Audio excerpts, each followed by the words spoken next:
Welcome to MTG Tyrants. My name is Jason. And I'm James, and today we're talking about the top 10 cards from the new Conspiracy Take the Crown.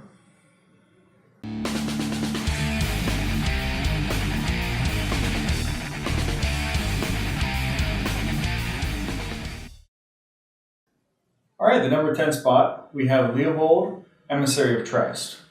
He's a 3 mana cost, black, green, and blue, 3/3 legendary elf.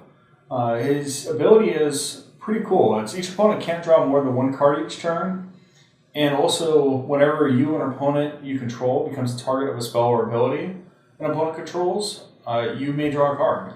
I think this creature has definitely potential in there, especially depending on what else you can draft. Yeah, card draw is just insanely important in any format, so and especially you're able to limit your opponents to not being able to draw against you. So he's just overall a strong utility card. Yeah, and 3 mana for a 3/3 isn't bad either. The only downside is on turn 3 whether you're going to have all 3 colors out. It's hit or miss on that. Next up at number 9, we've got Capital Punishment. It's a 6-cost sorcery. Council's Dilemma. Starting with you, each player votes for death or taxes. Each opponent sacrifices a creature for each death vote and discards a card for each taxes vote. Obviously, forcing your opponents to discard cards is a great advantage to you. And sacrificing creatures is the same. So it's kind of self-explanatory. This is a very powerful card, although expensive. Yeah, I agree. And the other downside is, too, with it being 6 mana, there's a chance that you might be playing it when somebody doesn't have any cards in their hand at that point in the game. And at that point, they'll just vote to discard a card. They'll just vote for taxes. But chances are everybody will have at least a card in their hand or a creature on the board on turn 6.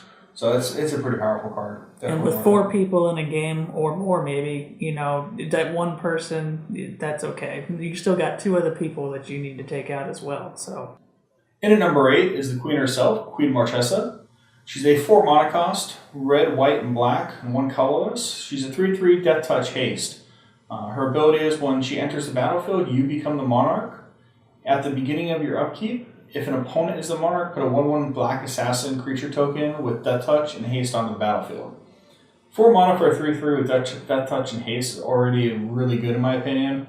And the fact that you become the monarch is pretty good, although there's other cards in the set that do that. And then the ability to get the 1/1 black assassin with haste is nice, but there's going to be a lot of chump blockers in this series, so I don't necessarily know that that's going to be a huge advantage, but it's definitely not bad either. I agree, and if you have any way of flickering her in and out, that's pretty amazing with her haste ability. And indeed. The death touch on the 1/1s is going to be very important because chump blocking is crazy in this set.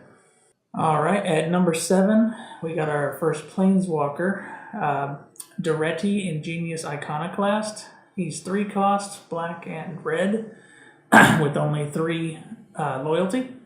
His +1 is you put a 1/1 colorless construct artifact creature token with Defender onto the battlefield.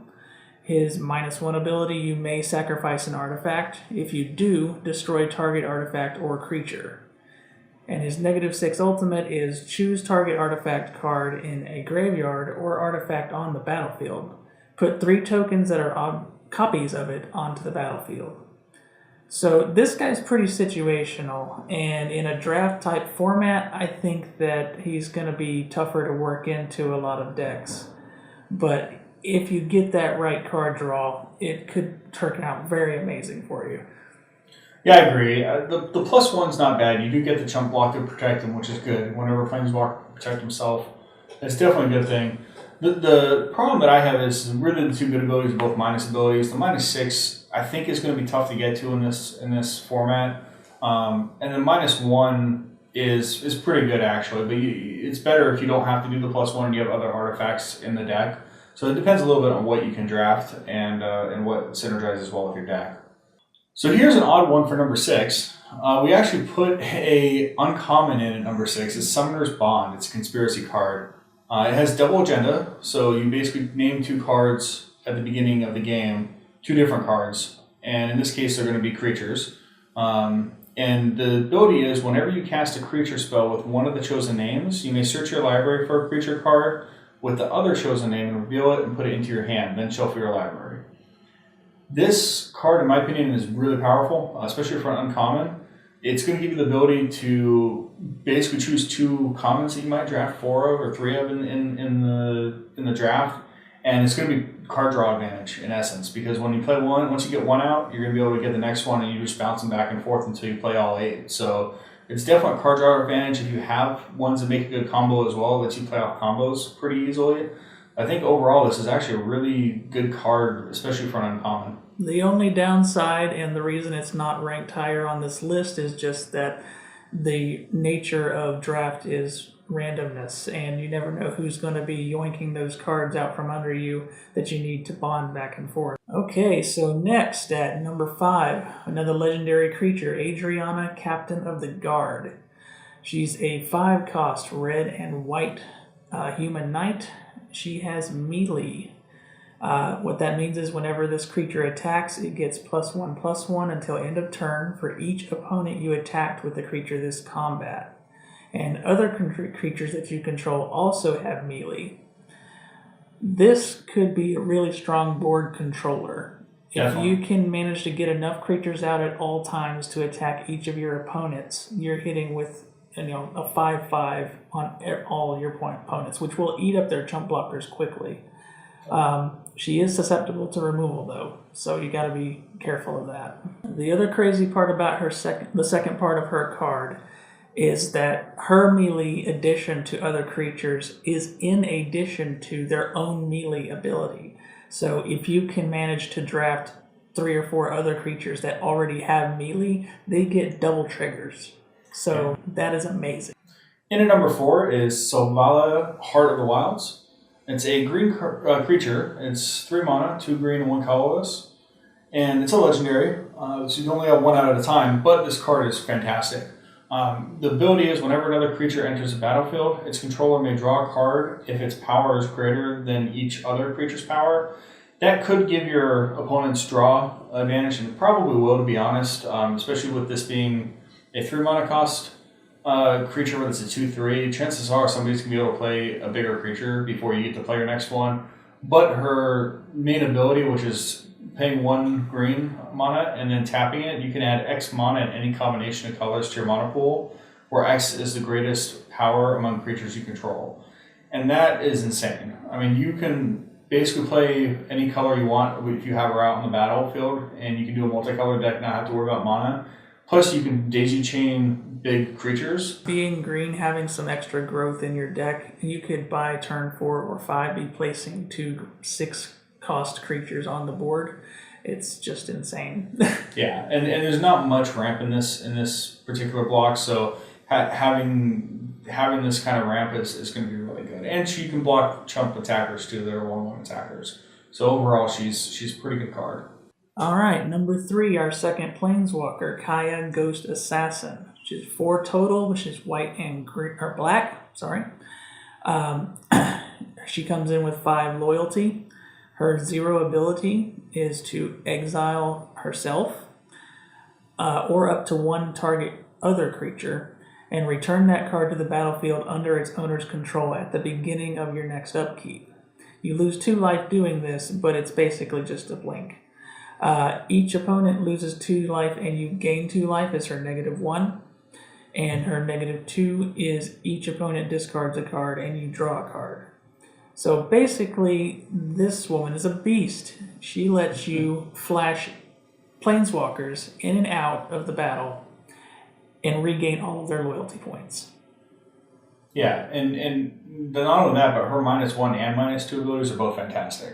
I mean, -2, the discard and draw, that's a huge card advantage right there. You're talking about two card advantage. Plus, even in each opponent loses 2 life and you gain 2 life. This isn't Commander, so everybody's going to only have 20 health in this format starting. So a 4-point health difference in this format for a -1, that's pretty damn good. In at number 2, it's Volatile Chimera. It's a 3 mana cost red. It's 3/2 creature, which is a little susceptible to burn, but this creature's ability is just plain amazing. So before you shuffle your deck at the beginning of the game, you may reveal this card from your deck and exile 3 or more creature cards that you drafted that aren't in your deck. Then for his other ability, you pay 1 red and 1 colorless, and basically you get to take a card that you exiled with that by this creature, and this creature becomes a copy of that card. Now it is at random, but the cool part is you can exile any card. So say you had booster packs come around, and your first draw was him, and that's your rare. Comes around next turn, and there's a rare left over. Maybe it's a color that somebody else didn't want to play, and it's a really good creature, but you don't want to play that color either. Now you can put them aside, and you can get out a huge creature on turn 4, which is fantastic. Yeah, even if it's not a rare, it could just be any of the large greens or the dragons. Any of the flying creatures would be amazing. Just go for the big ones, because usually people aren't picking those right off the bat. So if you manage to get this guy early in a draft, yeah, you could be pretty golden. He's so cheap, and he can be so huge. So before we get to number 1, we have one honorable mention. And the only reason it's not on this list is how situational it can be. It is a sorcery. 2-cost, Burning Wish. It's a red spell. You may choose a sorcery card you own from outside the game. Reveal that card and put it in your hand. Then you exile the spell. Basically, this lets you choose a card that you own that is not in this game. Like in anything out of your box. Like it could be any color, any spell. The only caveat to this is based off of what other cards rulings are.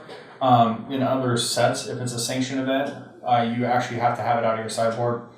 But if you're playing kitchen counter rules, you can pull any card. I mean, you can pull Time Warp, you can pull anything that gives you extra mana, any type of card that you have, you can play, and that's insane. And it's great too, because this is good on turn 2. You can play it turn 2, or you can play it turn 7 in the game and get something that you really need to win. So I think it gives you a lot of flexibility in the game. And in at number 1 for our list is Sovereign's Realm.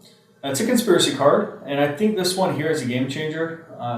With this conspiracy card, your deck can't have any basic land cards, and your starting hand size is 5. The second ability on it, and it is an ability, so you don't have to do it every turn, but it's exile a card from your hand.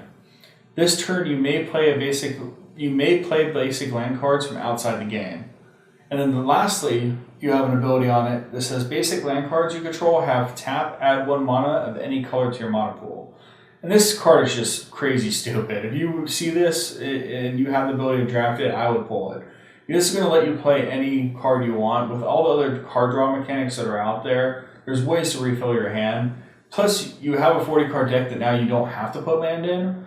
And you can play all the colors, so that really opens you up to what you can draft. And you're not really hurting by exiling cards because you don't have land that you have to in your deck, so you have plenty of other cards to choose from.